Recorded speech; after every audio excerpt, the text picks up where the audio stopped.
more tea, have more cotton. That's why the economy has been growing well, 6.2%. But now, what we are talking about is qualitative. It's not just the raw materials, now adding value to the raw materials. If you transform all the cotton into textiles, then you add value to the coffee, and that's why I want to warn those people who have been decampaigning our coffee value addition efforts. I need to warn them. They must stop. We know who they are and who are behind them. They want us to continue exporting raw materials. They want us to continue exporting unprocessed coffee.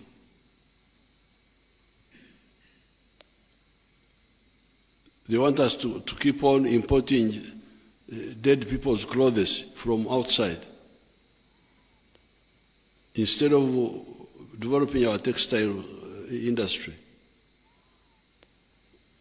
Even some people have been fighting our refinery. They don't want us to build a refinery. They want us to continue importing, they want us to export crude, and then we import finished products. This one will not happen. And I need to warn those who are involved because we are going to move on them. Decampaigning anybody who tries to help us add value, pretending to they are agents of imperialism. So the economy will shift from growing at the rate of 6.2% to growing at the rate of 8% because it is both quantitative growth and qualitative transformation.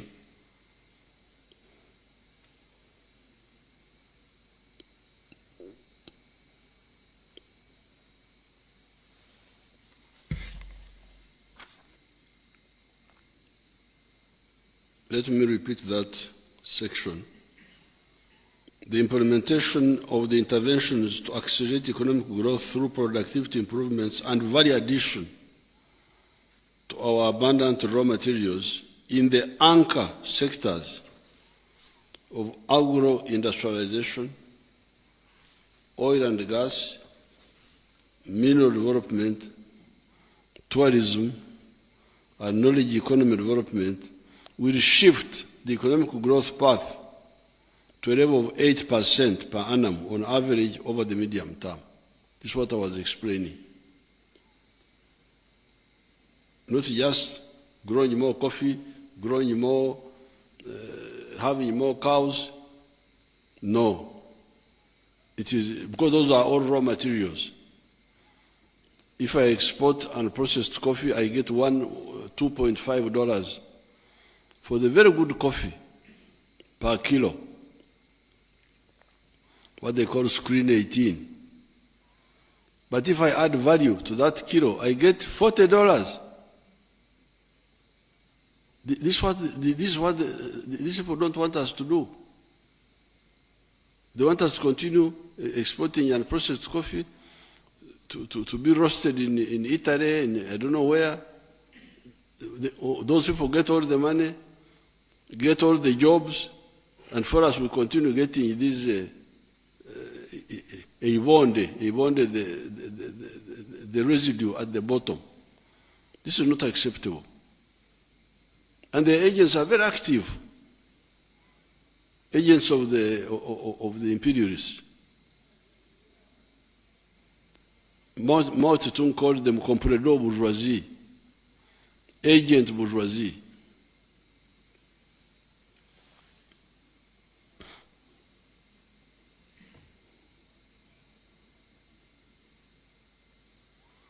This will increase the pace of our socio-economic transformation and building an independent, integrated, and self-sustaining economy as was enunciated in the point number 5 of the 10 points program of the NRM. The general increase in the prices of goods and services in the country, called inflation, slowed down from a peak of 10.7% in October 2022 to 2.6% in November 2023. This is expected to remain within the policy target of 5 cents or 5% over the medium term, supported by increased agricultural production, the increase in the supply of locally manufactured goods, increased exports, which increased the supply of foreign currency in the economy, increased efficiency in economic activities due to increasing integration of new technologies, including ICT capabilities in our manufacturing and other businesses, and good economic policies. Merchandise exports of goods increased significantly, growing by 54.9%. Urano or Amatu, the ones with ears. Our exports increased by 54.9% from US dollars 4.2 billion approximately in the 12 months up to October 2022 to United States dollars 6.5 billion in the 12 months up to October 2023.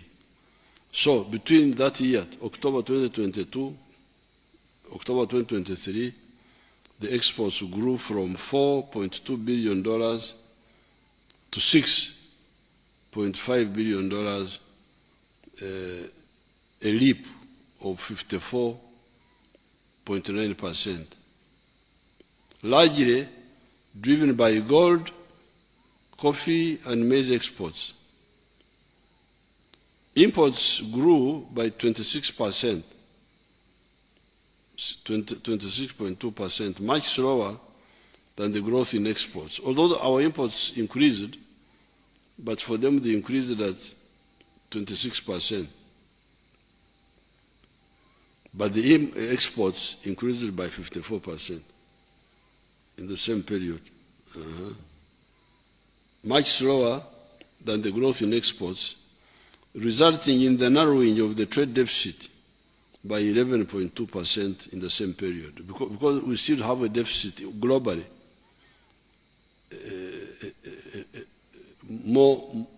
more import spending than export earning. We still earn less for exports than we spend on imports, but the gap has narrowed. The imports grew by 26%, but the exports grew by 54%. And this is just still mainly raw materials. If we start exporting finished goods now, this will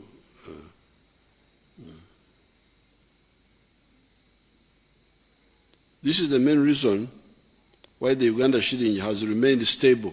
The Uganda shilling has remained stable, if you notice. It has remained stable, together with the strong foreign direct investment inflows and the remittances of Ugandans working outside the country. This shows that Uganda's economy remains attractive to investment, and it remains a profitable investment destination. Imports increased to US dollars 9 billion in the 12 months to October 2023 compared to 7.4 billion in the same period a year ago. That's what we were talking about. The imports also grew. but they grew less than the exports grew. The increase in imports is largely in the oil and gas sector, mineral exploration and development, vehicles and accessories. We are buying this machinery for the oil. We are acquiring that capacity to dig the oil out.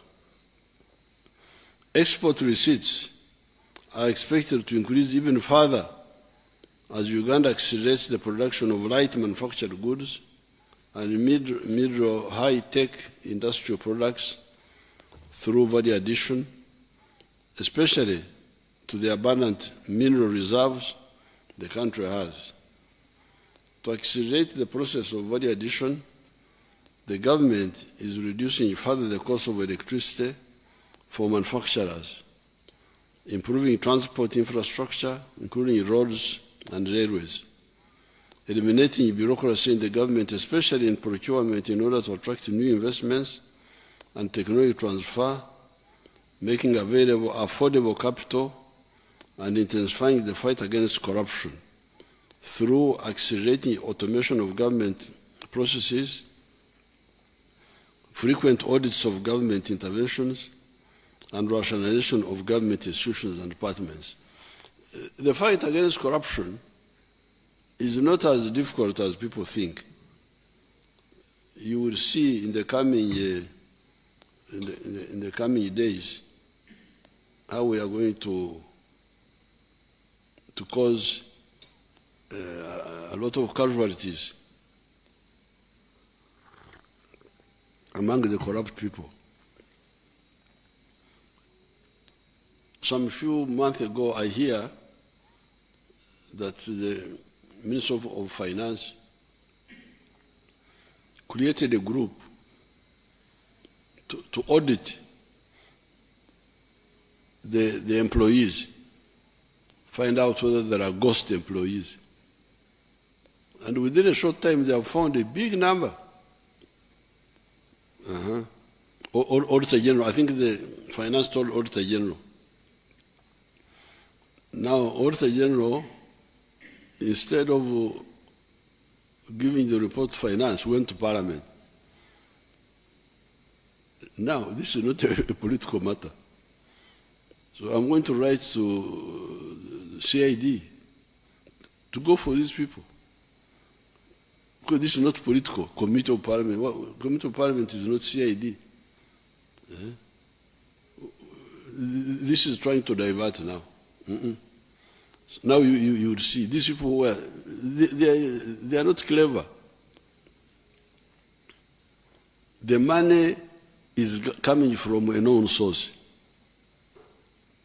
I have sent you money to pay 20 people. Each one is being paid so much.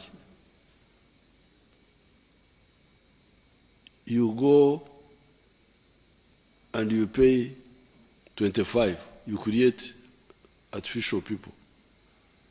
It's very easy to find out these artificial people. It's a matter of time. Therefore, fighting this corruption is not as difficult as people think. You report these corrupt people. You will see what will happen. They will give up.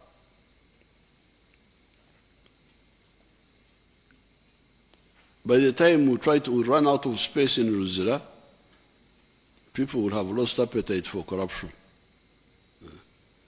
You keep tuned on this channel.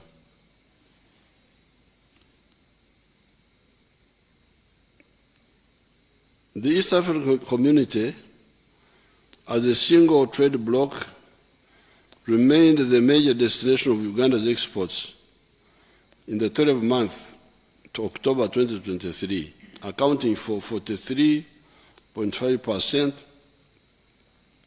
of total exports, followed by the Middle East, 18.1%.